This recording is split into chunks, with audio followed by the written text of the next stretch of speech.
Hello, Ramamana Sport Channel, Facebook page, YouTube channel ပြန်ကြိုဆိုလိုက်ပါတယ်။ဒီနေ့ကျွန်တော်ပြန်လည်တင်ဆက်ပေးချင်တဲ့ပွဲကြိုတုံးသားချက်ကတော့Crystal Palace နဲ့ Manchester United တို့ရဲ့ပွဲစဉ်ပွဲဖြစ်တဲ့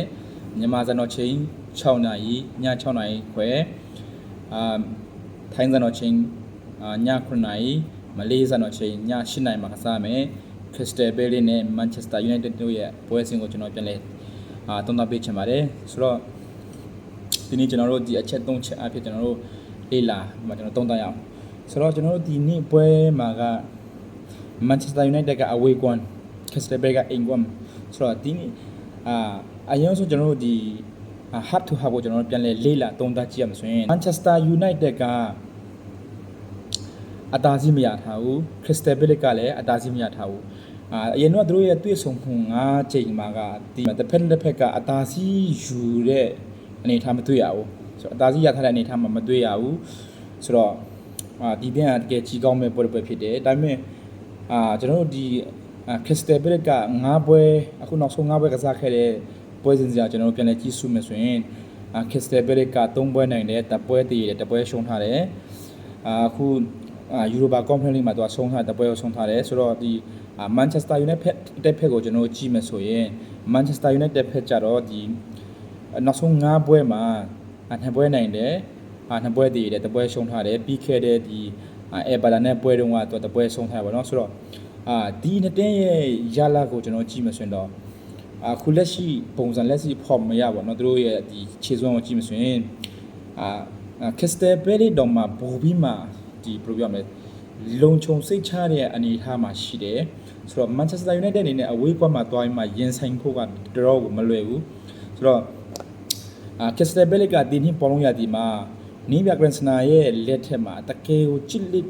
တောင်းတင်းတဲ့မာကျော်တဲ့အတင်းတင်းဖြစ်တယ်ရှိတဲ့လူရဲ့ရှိတဲ့လူစင်းနဲ့အကောင်းဆုံးစုဖွဲ့မှာကစားနေတဲ့အတင်းတင်းဖြစ်တယ်ဆိုတော့ Manchester United အနေနဲ့တော့ဒီအခုအဝေးကွမ်းကစားတဲ့ပွဲစဉ်ဟာတကယ်ခက်ခဲမဲ့ပွဲဖြစ်တယ်ပြီးလို့ရှိရင် Manchester United ကဖြစ်ချင်တော့ပြီးခဲ့တဲ့ဘက်ကEverton နဲ့ပွဲမှာလည်းသူက9ပွဲမရရှိထားဘူးတရောက်ရော့နော်ကျွန်တော် Manchester United ပိတ်သက်တွေနေတော့တကယ်စစ်ပြတ်ဖို့ကောင်းတယ်ကျွန်တော်ပိတ်သက်တွေကတန်ရော့စင်နဲ့ကြည်နေရတန်ရော့စင်ရှိလို့ကြည်နေရတာ United ကဘာမှပုံမလာဘူးဆိုတော့ကျွန်တော် United ဖန်နေဒီပွဲလည်းကျွန်တော်ရင်နာနာနဲ့ကြည်ရမယ်ပွဲလို့ကျွန်တော်တော့ထင်တယ်ဆိုတော့အဲ့ဖြစ်ကျွန်တော်တို့လေ့လာသုံးသပ်ကြည့်အောင်ဒီအတက်မှာအခုလက်ရှိ form ရလက်ရှိသူတို့ရဒီမော့ကစားပုံရကျွန်တော်ကြည့်မယ်ဆိုရင် Crystal Palace ကတားတယ်အင်ကွန်လည်းဖြစ်တယ်အင်ကွန်အားသာချက်လည်းရှိတယ်သူတို့ရဲ့စုဖွဲ့မှုသူတို့ရဲ့နီးပြရဲ့form နီးပြကချမှတ်တဲ့သူတို့ရဲ့ကစားကွက်နဲ့ဒီကစားမားတွေကလိုက်လောညီထွေမှုရှိဆိုတာသူတို့အကောင်းဆုံးကစားနိုင်တဲ့အတင်းတင်းဖြစ်တယ်ဒီကျွန်တော်တို့ Manchester United ကြတော့ပြီးခဲ့တဲ့ပွဲစဉ်တုန်းမှာ3ပွဲဆက်တိုက်နိုင်ပြီးမှ2ပွဲပြန်တည်ကြပြီးမှအခုဒီပြီးခဲ့တဲ့ဘက်ကEverton နဲ့ပွဲမှာကြတော့သူကလုံးဝစုပ်ပြတ်တတ်နေတဲ့ခြေစွမ်းနဲ့10မိနစ်ကျော်မှာနော်10မိနစ်ကျော်မှာအနီကတယောက်ထိတဲ့အသင်းကို17ယောက်က17ယောက်ကိုနေအောင်မကနိုင်ဘူးအဲကျွန်တော်ဘယ်လိုလုပ်ကြအခုအသင်းကအဝေးကွက်နဲ့ဖြစ်တယ် Crystal Palace တကယ်မာကျော်ချစ်လက်တဲ့အသင်းကိုအဝေးကွက်မှာသွားကစားရတော့မယ်အိမ်ကွက်မှာတော့မှတယောက်ရောမနိုင်ဘူးဆိုရင်တော့အဝေးကွက်မှာဆိုတော့မတွေ့ရစရာဆိုတော့ပြီးလို့ရှိရင်ဒီအခုCrystal Palace ကတကယ်ကိုဒီမော်ကောင်နဲ့ကစားတဲ့တင်းဆိုတော့ Manchester United ကဘလို့မှစဉ်းစားလို့မရဘူးပြီးခဲ့တဲ့ဘက်ကခြေစွဲနေဆိုရင်လုံးဝကျွန်တော်တော့မထင်နိုင်မယ်လို့မထင်ဘူးတော့ကွာဆိုတော့ဒီဘက်တကယ် Manchester United ကအရန်ခက်ခဲမဲ့ပွဲပဲဖြစ်လို့ဆိုရင်အခု Crystal Palace မှာကတကယ်ကိုအတင်းတိုင်းကလိုချင်နေတဲ့ဒီဝါဒန်တို့ရှိတယ်ပြီးလို့ရှိရင်ဒီမိုင်လာဆာတို့ရှိတယ်ပြီးလို့ရှိရင်ဒီရှေ့မှာ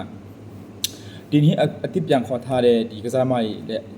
အခုလက်ရှိနီးပြတဲ့တကယ်အရှင်ပြေနဲ့ကစားနေတာကျွန်တော်တွေ့ရတယ် Manchester United ကြတော့ပြီးခဲ့တဲ့ဘက်ကဆက်ကိုကတန်ရရတယ်မကစားနိုင်ဘူးခုညာတန်ရရတယ်မကစားနိုင်ဘူးဒီပတ်ပွဲစီမှာခုညာပြန်လာနိုင်မလားကျွန်တော်ချက်ကြည့်ရမယ်ဒါပေမဲ့ခုညာပြန်ပွဲတကယ်လို့ပြန်တက်လာခဲ့တော့မှ line up ပြန်ပါလာဖို့ကျွန်တော်တော့မထင်ဘူးဆိုတော့ဒီပတ်မှာလည်းကျွန်တော်တို့အနေနဲ့ကြည့်ရမှာဆိုရင် Manchester United ကတက်ကတော့တကယ်မသွေးရွယ်Manchester United အတွက်ကတော့မသွေးရဲစရာပဲ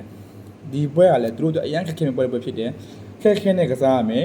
တကယ်လို့ Manchester United ကပြီးခဲ့တဲ့ဘက်ကခြေစွမ်းနဲ့ဆိုရင်လုံးဝနိုင်စရာအကြောင်းမရှိဘူး ဆိုတော့ဒီဘက်လည်း Manchester United တွေကကိုချစ်လက်နဲ့ရန်နာနာနဲ့ကျွန်တော်ကြီးရမယ်ပွဲတစ်ပွဲဖြစ်တယ်ဆိုတော့ဒီဘက်လည်း United ဖန်နေအရန်တော့မမျှော်လင့်ပါနဲ့ကိုကချစ်နေလို့ဒါကြီးရတဲ့ပုံစံနဲ့ပဲပို့ပါပဲကြီးကြပါအရန်မျှော်ချင်တယ်မကြီးကြပါနဲ့ဆိုတော့ဒီဘက်ကကျွန်တော်အနေနဲ့တော့1C အလောက်နဲ့ပြတ်သွားမယ်လို့ပြောထင်တယ်ပွဲရပြီးမယ်လို့ဘာဖြစ်လို့ဆိုတော့Grandson ရဲ့အတင်းဒီ Crystal Palace ကလည်းတကယ်ချစ်လေးလေးနဲ့သူတို့ကတကယ်ဘယ်လိုပြောမလဲတိုက်စစ်အရန်တော့ဖွင့်ပြီးမဆော့ရတဲ့အတဲမဟုတ်ဘူးတို့ကြတော့ဒီပွဲကိုအရန်ဆုံးငြိမ်အောင်ထိန်းနေထိန်းပြီးလို့ရှိရင်တံမြန်ကောင်းတာဆော့တယ်ဒီအဲ့လိုပုံစံနဲ့သူဆွဲမှဒီဆော့တယ်ဆိုတော့ကိုတော့မများတော့ဘူးလို့ရှိရင်ဒီManchester United ရဲ့ညီပြအမော်ရင်းကလည်းတိုက်စစ်ကိုတအားဖွင့်ဆော့တဲ့အတဲမဟုတ်တော့ဒီတင်းကတဖက်ထိန်းပြီးမှပွဲရလာကလည်းတကယ်ပွဲပြီးတဲ့အချိန်မှာ 1C မို့ဆိုရင် 2C အလောက်နဲ့ပဲကျွန်တော်ပွဲပြီးမလို့မြင်တယ်Manchester United အတွက်ကတော့ကျွန်တော်ပွဲရလာကလုံးဝကိုနိုင်မဲ့ရလာတော့ကျွန်တော်ကတော့လုံးဝမမြင်ထားဘူးအဝေးကွက်နဲ့ဖြစ်တယ်ဆိုတော့ဒီအခုလာမဲ့ပွဲစီမှာ Manchester United ကဘယ်လိုလိုက်ရနေထွက်လာပြီးခဲ့တဲ့ပုံစံတိုင်းပဲထွက်လာမလားဒါမှမဟုတ်အချင်းပြောင်းလေးလှုပ်လိုက်မှဒီဘယ်လိုပြောမလဲပြီးခဲ့တဲ့ဘက်ကအာမတ်ဒီယာလိုတုံးလာတဲ့နေရာမှာဒီအမေဆန်ဘတ်ကိုထည့်လာမလားကျွန်တော်ဒီရောက်တော့ကျွန်တော်တစ်ချက်ကြည့်ရမယ်ပြီးလို့ရှိရင်ဟိုအရင်တော့ပွဲစီမှာဒီဝင်းကနေရာမှာထားတဲ့အာမတ်နဲ့ဒီအမ်ဘမိုးကရှေ့ဒီတစ်ချက်လုံးနေရာမှာထားတဲ့အမ်ဘမိုးတို့ရဲ့ချိတ်ဆက်မှုတွေကိုဒီပွဲမှာပြန်သုံးလာမလားဆေးနောက်ထိုင်ပြန်သုံးလာမလားကျွန်တော်တစ်ချက်စီကျွန်တော်တစ်ချက်ကြည့်ရမယ်ဆိုတော့ဒီပွဲလည်းUnited ဖန်နေတော့အရန်ကြီးမမျှော်လင့်ပါနဲ့ပေါ်ပေါ်ကြည့်ကြပါကျွန်တော်အနေနဲ့တော့နိုင်ဖို့လမ်းမရှိဘူးလို့ကျွန်တော်မြင်တယ်ဆိုတော့ကျွန်တော်ဒီဘက်လည်းကျွန်တော်ခါတိုင်းကျွန်တော်ထုံးစံတိုင်းပဲပေါ်ပါမယ်ကျွန်တော်ကြည့်ကြမယ်အတိုင်းတော့မမျှော်လင့်ကြပါနဲ့ဆိုတော့2-1မှုဆို 1C အဲ့လိုတော့ကျွန်တော်ပြီးမဲ့ပွဲစဉ်ပွဲတော့ကျွန်တော်မြင်တယ်ဆိုတော့ကျွန်တော်ရဲ့ဒီနေ့ပွဲကြိုသုံးသပ်ချက်လေးရတော့ဒီမှာပဲအဆုံးသတ်ချင်ပါတယ်